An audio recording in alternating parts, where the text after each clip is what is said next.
I'm 29 years old, and for the first 26 years of my life, I lived in the shadow of a spotlight that was permanently fixed on my sister, Stella. In the ecosystem of our family, she was the sun, and I was a distant, unremarkable planet. Stella was the golden child, a fact established from day one. She had the better grades, the more socially acceptable talents, the effortless charm that our parents adored. Her dance recital trophies and academic awards lined the living room mantel, gleaming under the track lighting my dad installed specifically for them. My Little League medals and a first-place science fair ribbon were relegated to a shoebox in the back of my closet. Family photos were a testament to her reign. Stella, center stage, beaming, me on the periphery, often half-cropped or blinking, against the sun. These weren't isolated incidents. They were the very fabric of our upbringing. I was the rough-around-the-edges kid, more interested in taking apart a lawnmower to see how the engine worked than in reading classic literature. By 14, I had a small side hustle fixing the neighbors' small engines, my hands perpetually stained with grease. While Stella was winning spelling bees and getting her photo in the local paper, I was learning the practical magic of combustion. My parents saw my interests not as a skill, but as a social failing. Mom would rush to show visitors Stella's latest report card, while Dad would look at the grime under my fingernails with a sigh that dripped with disappointment. The science fair incident was a classic example. I spent a month building a fully functional single-cylinder engine from scratch. It was a beautiful little machine, and it won first place. I remember lugging it home, my chest tight with a rare feeling of pride. I couldn't wait to show them. "That's nice, Leo," Mom said, her eyes not leaving the sheet music she was sorting. "Put it in your room. We need the table for Stella's violin practice." Her recital was 3 weeks away. Later that week, Dad, moving Stella's music stand, knocked my project off the table. It shattered on the floor. He didn't apologize. He just said, "You should have put it somewhere safer." Safer than the dining room table in my own home? The message was clear. My achievements were inconvenient clutter in the temple dedicated to Stella. High school only amplified the difference. Stella was valedictorian, prom queen, and student body president, the full trifecta of high school royalty. I kept my head down, found my tribe in auto shop, made decent grades, and played a little soccer. I was a normal kid. But at home, the constant refrain was, "Why can't you be more like your sister?" She was destined for greatness. I was just there. When I got a job at 16 at a local garage, my parents acted as if I'd announced I was joining the circus. "You should be focusing on your studies, not getting filthy under cars," Mom lamented. Yet when Stella took a part-time job as a receptionist at a friend of Dad's law firm, it was praised as building valuable connections for her future. The double standard was a chasm I lived in every day. Part 2. The path diverged. The real schism happened when it came time for college. Stella received a full academic scholarship to a prestigious East Coast university. My parents threw a party that was bigger than some weddings, inviting everyone they had ever met. They spent money we didn't have on catering and a marquee in the backyard. It was the social event of their year. When I announced my decision to attend a local trade school to become a certified master mechanic, the reaction was muted. I had no interest in racking up debt for a 4-year degree I didn't want. I knew my path. My dad just grunted. "Well, at least you'll have a job," he said. The subtext being that I was settling for a lesser life. There was no party for me. Trade school was the best decision I ever made. For the first time, I was in an environment where my skills were not just valued but celebrated. I was a natural. My instructors used my diagnostic work as teaching examples. I was at the top of my class. For once, I was the standout, but my parents barely noticed. They were too busy flying out to visit Stella twice a semester, sending her lavish care packages and calling her every single day. I lived 20 minutes away and was lucky to get a text back. When I made the dean's list my first semester, I called home, buzzing with excitement. Dad answered. "That's great, son," he said, his voice distracted. "Listen, Stella's on the other line. Her professor nominated her for some freshman literary award. I've got to go." Click. My actual tangible achievement was nothing. Compared to the mere possibility of an award for Stella, our respective graduations were the final proof. Stella's was a week-long family pilgrimage. Grandparents were flown in, aunts and uncles drove for hours. Dad rented a massive beach house for the weekend to celebrate. My trade school graduation ceremony? They didn't even come. Stella had a presentation for her summer internship that same day.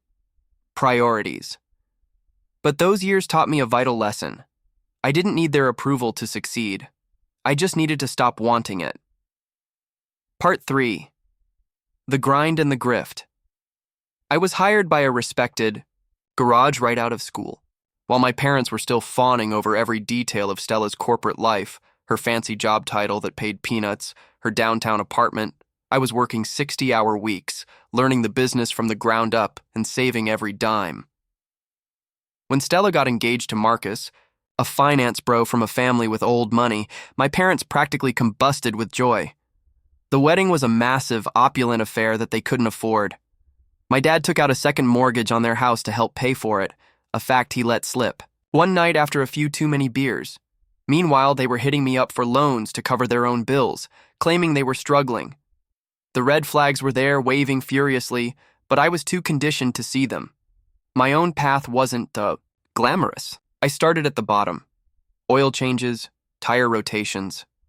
My first apartment was a shoebox, and my diet consisted mostly of instant noodles. But I had a plan. I stayed late every night, studying repair manuals, devouring online tutorials, and taking every certification course I could afford. My hands were perpetually cracked and stained, a map of my hard work. My first boss, Gus, was a technical wizard but a business catastrophe. His shop was perpetually on the verge of bankruptcy, but the man could diagnose a complex engine issue just by the sound of it idling.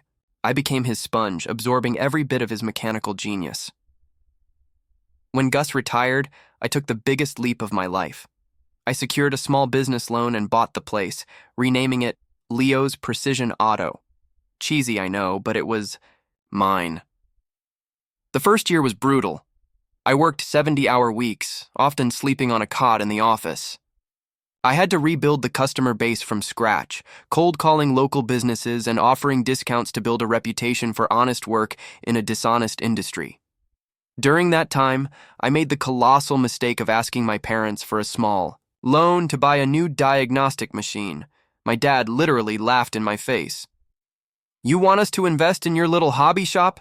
Leo, we're saving every penny for Stella's wedding." A wedding that was still a year away.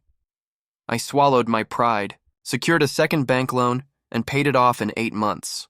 I never forgot that laugh. Stella visited the shop once in that first year. She pulled up in her new Lexus, wrinkling her nose at the smell of oil and brake fluid. "This is quaint," she said, looking around as if she might catch poverty. "I guess it's good you found something you can do with your hands since academics were never your thing." She left a $20 bill on my workbench as a tip before she drove away. 2 years in, I landed a fleet maintenance contract with a local delivery company. It was the break I needed. The shop started to build a real reputation. It was still just Leo's little garage to my family, but it was becoming something real. Then I met Clara. She was a kindergarten teacher, introduced to me at a friend's barbecue. She was straightforward, funny, and didn't take nonsense from anyone. We clicked instantly. Our first family dinner together was a masterclass in their dysfunction. Stella monopolized the conversation with tales of her fancy job, her fancy new house, and her even fancier wedding plans. Then she turned to Clara with a look of faux sympathy. Teaching must be so rewarding.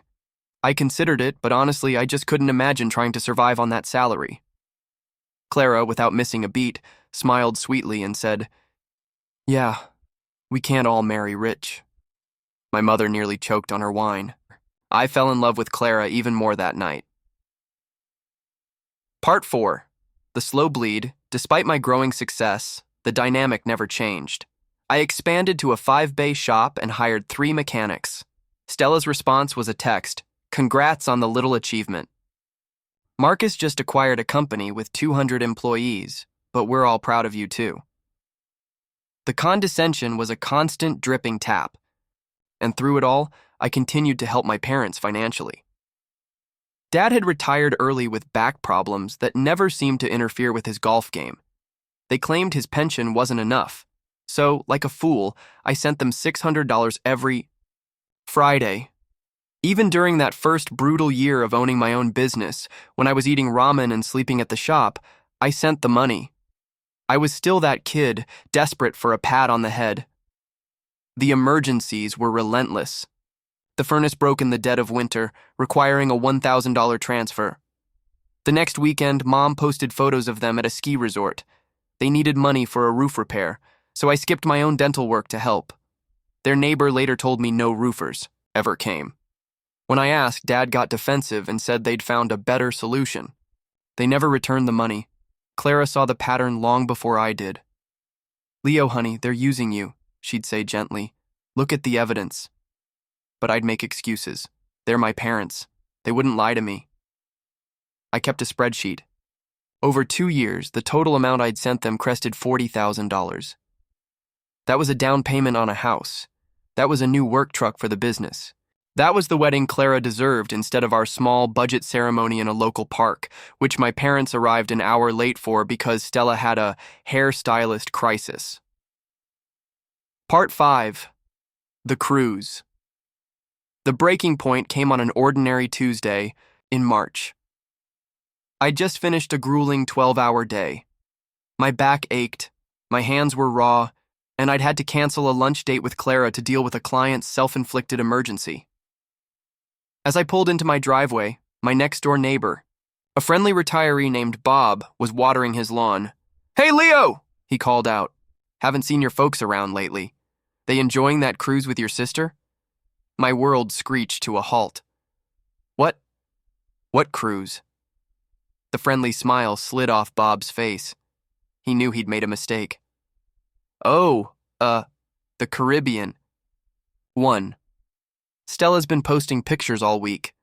Your folks look like they're having a blast in the Bahamas." The Bahamas.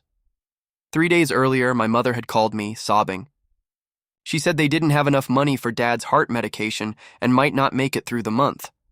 I'd sent them $800 instead of the usual $600, postponing a much-needed purchase of new work boots to cover it. My emergency medicine. Money was funding their tropical cocktails. I went inside, my hands shaking as I pulled up Facebook, an app I rarely used. And there it was, a gallery of their betrayal. My mom in a new sundress, Dad holding a ridiculously large, colorful drink, Stella and Marcus posing on the gleaming deck of a cruise ship. The timestamps showed they'd been sipping Mai Tais at the exact moment Mom claimed they were too sick to answer my calls. I scrolled through the comments under a photo of them at an expensive restaurant in Nassau. "So generous of Marcus to treat Mom and Dad to this amazing, well-deserved vacation," Stella had written. My parents had replied with heart emojis and gushing thanks to their thoughtful children, plural, as if I had been a part of it other than being the unwitting financier. Clara found me hours later, sitting in the dark, the glow of my laptop screen illuminating the bank statements I'd pulled up. The $800 transfer, tagged Dad's meds, had gone through just hours before they boarded the ship. I showed her everything. The photos, the texts, the spreadsheet totaling over $40,000. She didn't say, "I told you so." She just put her hand on my shoulder, a silent, solid presence. "What are you going to do?" she finally asked. "I'm going to end it," I said. The decision felt less like a choice and more like a law of physics. It was simply what had to happen next. Part 6. The Severance. The next morning, for the first time since opening my business, I called my manager and told him I'd be late. I drove straight to my parents' house. Their car was in the driveway, along with Stella's Lexus. The happy family was back from paradise. I parked my truck directly behind them, blocking them in. Dad answered the door in his bathrobe, a coffee mug in his hand and a tan on his face. He saw me and went pale. He knew. "So, how was the Bahamas?" I asked, my voice devoid of warmth. "Leo." You weren't supposed to find out about that, was my mother's immediate, panicked response. Not an apology, just annoyance at being caught. Before Dad could stammer out a lie, Stella appeared, a smug look on her face. Oh, look who it is. What's wrong, Leo? Jealous you weren't invited? We needed a real vacation, she continued, her voice dripping with disdain. Harrison paid for the important stuff. Mom and Dad just needed a little spending money. My spending money? You wouldn't have fit in anyway, she added with a dismissive wave. It was a luxury cruise. We wouldn't want some grease monkey embarrassing us. Dad actually nodded in agreement. She's right, son. It was more Marcus and Stella's crowd. You would have been uncomfortable. My crowd? I asked, a cold calm settling over me. You mean people who don't work for a living? People who lie to get what they want? I have a career, Stella shot back. I don't just get dirty fixing cars, I have a position. And I have a business, I said. A business that, for the last 2 years, has apparently been funding this family. Why are you even here? Stella demanded, crossing her arms. We don't need your little handouts anymore. Marcus's bonus this year was more than you'll make in a decade. Is that so? I pulled out my phone. Right there, on their doorstep, I opened my banking app.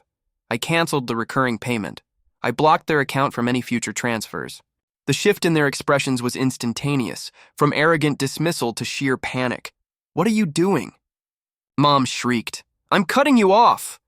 Next time Dad needs his medicine money, call Marcus. I'm done. You can't do that, Stella sputtered. They need that money. Yeah, Dad looks really sick, I said, looking at my father, who was still standing there, tanned and silent. Must have been all that parasailing. This is why you'll always be nothing, Leo, Stella yelled as I turned to leave. Petty and small! I turned back, a humorless smile on my face. Good. Tell Marcus I said thanks for taking over the payments. The look on their faces as the reality of their situation sank in was almost worth the 40 grand. Almost. Part 7. The reckoning. I got in my truck and drove away, my phone lighting up with a barrage of calls and texts that I ignored. That night, I blocked all their numbers. I felt a sense of peace I hadn't realized was missing. 3 years passed. 3 years of quiet, uninterrupted progress. I expanded, the shop to 9 bays. Clara and I bought a beautiful house in a quiet neighborhood, and 9 months ago our son Owen was born. Life was good. It was real. Then, one Tuesday afternoon, they reappeared. My parents, standing in the waiting area of my shop, looking haggard and defeated. Mom looked like she'd aged a decade.